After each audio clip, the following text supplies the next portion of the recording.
Normalement, Air France devrait être condamnée à verser 10% de son chiffre d'affaires mondial à Air Côte d'Ivoire pour abus de pouvoir et de position dominante. J'explique.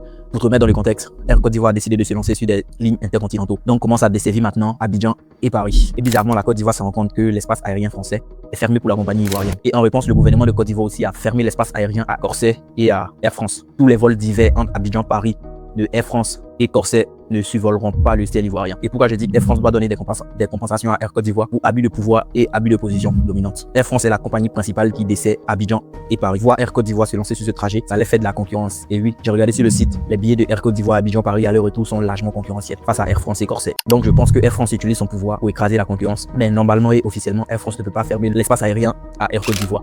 C'est que l'État français qui peut.